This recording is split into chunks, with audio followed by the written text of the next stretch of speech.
രാവിലെയും രാത്രിയിലും ബ്രഷ് ചെയ്തിട്ടും ക്യാവിറ്റീസ് വരുന്നു. ഇതിനുള്ള ഒരു കാരണം നിങ്ങളുടെ ടൂത്ത് ബ്രഷിംഗ് ടെക്നിക്ക് പ്രോപ്പർ അല്ലാത്തതുകൊണ്ടാണ്.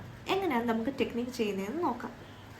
എപ്പോഴും നമ്മുടെ ടൂത്ത് ബ്രഷ് ഒരു 45 degree angulation to the gum line ആയിരിക്കണം പ്ലേസ് ചെയ്യേണ്ടത്.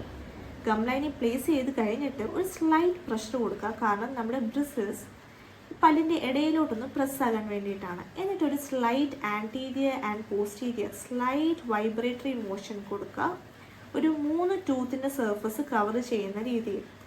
എന്നിട്ട് നമ്മൾ മുകളിലോട്ട് നമ്മുടെ ചൂയിങ് സർഫസിലോട്ട് സ്വൈപ്പ് ചെയ്യുക. ഏകദേശം ഈ ആൻറ്റീരിയർ പോസ്റ്റീരിയർ വൈബ്രേറ്ററി മോഷൻ 20 സ്ട്രോക്സോളം ചെയ്യാവുന്നതാണ്.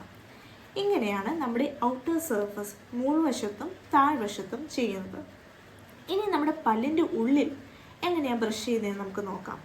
നമ്മുടെ പല്ലിൻ്റെ anterior surface, lingual anterior surface ചെയ്യുന്നത് നമ്മൾ എപ്പോഴും നമ്മുടെ ടൂത്ത് ബ്രഷ് വേർട്ടിക്കലി പ്ലേസ് ചെയ്യുക. എന്നിട്ട് അപ്പ് ആൻഡ് ഡൗൺ വേർട്ടിക്കൽ മോഷനിൽ ആൻറ്റീരിയർ സർഫസ് ക്ലീൻ ചെയ്യുക. പല്ലിൻ്റെ പുറവശമാണെങ്കിൽ എങ്ങനെ ബ്രഷ് ചെയ്യും? നമ്മുടെ ഔട്ടർ സർഫസ് ബ്രഷ് ചെയ്ത പോലെ തന്നെ ഒരു ടൂത്ത് ബ്രഷ് 45 ഡിഗ്രി ആംഗുലേഷനിൽ പ്ലേസ് ചെയ്യുക. എന്നിട്ട് ആൻറ്റീരിയർ ആൻഡ് പോസ്റ്റീരിയർ ഒരു വൈബ്രേറ്ററി മോഷൻ കൊടുക്കുക. Then swipe to the chewing surface.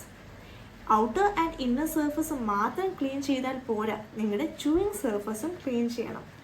Chewing surface clean ചെയ്യാൻ വേണ്ടിയിട്ട് ഒരു സ്ലൈറ്റ് റൊട്ടേറ്ററി മോഷനാണ് കൊടുക്കേണ്ടത്, ഒരു സർക്കുലർ മോഷൻ. ഒരിക്കലും നിങ്ങളുടെ പല്ല് ഇങ്ങനെയോ അല്ല ചെയ്യേണ്ടത്. ഒരിക്കലും ഒരു ഹാർഡ് ടൂത്ത് ബ്രഷിങ് നമുക്ക് പാടില്ല.